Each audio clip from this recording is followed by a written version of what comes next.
The Woven faction is the most important of the numerous new endgame features and systems that will be included in the next tombs of the Erased update for Last Epoch.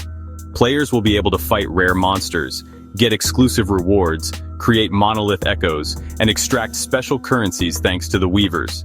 Following the introduction of the Forgotten Knights and Harbingers of Ruin, the Woven faction is the second endgame-specific faction. In the Woven, players can empower the very monoliths for difficult tasks and rich rewards, whereas in the Forgotten Knights, they can empower Aberoth and Harbingers.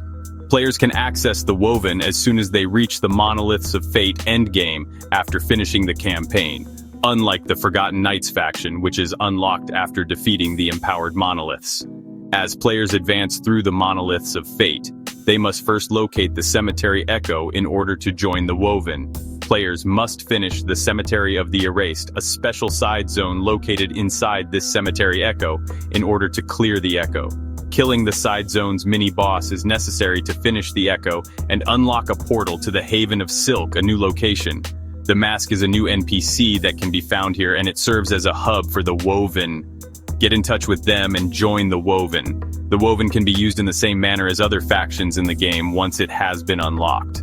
To get memory ambers, players must eliminate enemies who have the Touched by the Weaver tag. To advance your Woven ranks, you can spend this primary currency on faction items and accumulate more of it. In addition to Woven ranks, you can earn Weaver tree points by collecting memory ambers, destroying Weaver-touched bosses and mini-bosses, and clearing cemeteries of the Erased. These points can then be used to purchase a new skill tree. Players will be able to fight empowered special enemies, get general drops, increase monster density, and empower monolith echoes with this Weaver tree. Here are a few of these Weaver tree nodes. Commoner's Riches. When you kill enemies in regular echoes, you have a slight chance of dropping a pile of similar items if you place a weapon or piece of jewelry in a slot to imprint. Anchored Reality.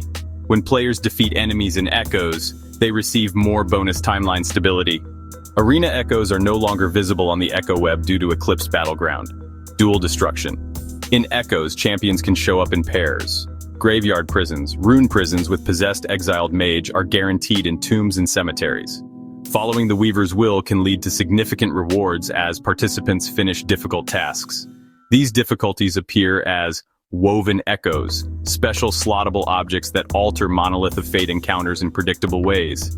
These echoes can be bought from the Mask at the Haven of Silk, or they can be dropped by Woven bosses or the cemeteries and tombs of the Erased. Among the Woven echoes are the following. A lot of memory amber is dropped by Lostwood Folly.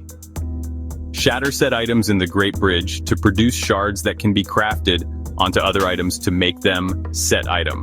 Defiled Fortress. Finishing this gives Nemesis encounters permanent empowerment, increasing their likelihood of producing exalted items.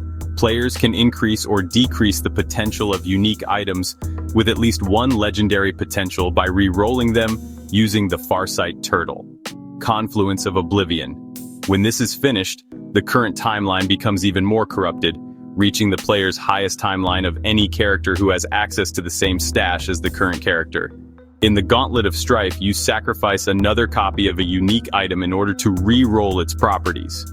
Players can switch between strength, dexterity, intelligence, and attunement on their item with Erden's Watch. Players can battle Uber Aberoth in Threshold of Eternity.